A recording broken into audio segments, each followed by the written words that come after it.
Mqwabe. Ngicela nje le ndaba ungayithatheli phezulu. Ungalimali futhi enhlizweni. Ngakuqambela amanga.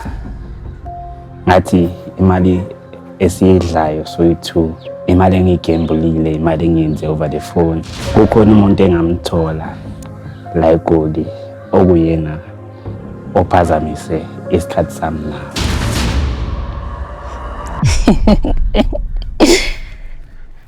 Angizwani? Kuvela ukuthi angisume ngihambe ngibashiye boyi2 ngoba angazi ngizoyiqalaphi. Kodwa ekugcineni iqiniso kuyomele liphumele. Ngangihamba nabangani bami, safike sahlangana naye khona lapha phambili. Sadla naye okwasho ukuthi sigcine sesilala ndawonye. Kwaze kwaba khona ingane. Ngicela ungixolele leso simo. Ngijwayela kabi yezwa. Bam! Fireworks! Ungalo, mana wehlisa umoya.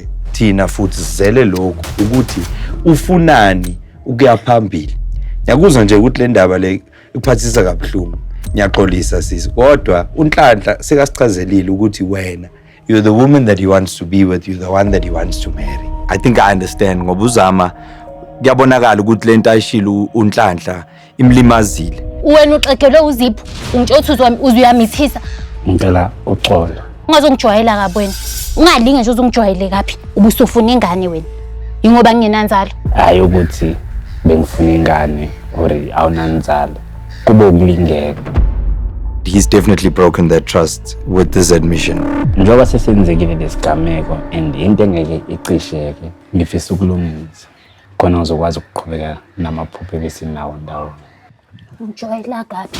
Ungijwayela kabi. Man, go, relax. Don't fight Zama.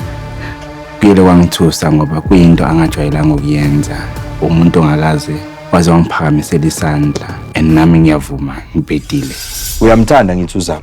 Kakhulu. U6 years yonke Kakhulu. that you could be throwing away. Uqinisile. Yabo? Yeah. And manje sekunengane ezayo. It complicates the situation. Tata. Injalo mfowethu, qinisile. Kodwa Zama thina singamnika leyo thuba ukuthi sambe naye siyombona lo muntu. Kodwa mawufika lapha phambili Nhlanhla kumele ukukhulume wena. Yabo? Ngiyabona. I think Uzama should give uNhlanhla the visa. Whatever's happened has already happened. uNhlanhla has come forward with the intention ukuthi ufuna ukuyilungisa, but it's only possible if he gets the opportunity ukukhuluma ngalomunye umuntu. Angijabulanga nesi. Angijabulanga kodwa ayikho into engizoyenza kuzomelayo ukuyokhuluma naye and ngakujabulela ukuthi abuye back kimi azongitshela ukuthi bakhulume bahamba aphi naye.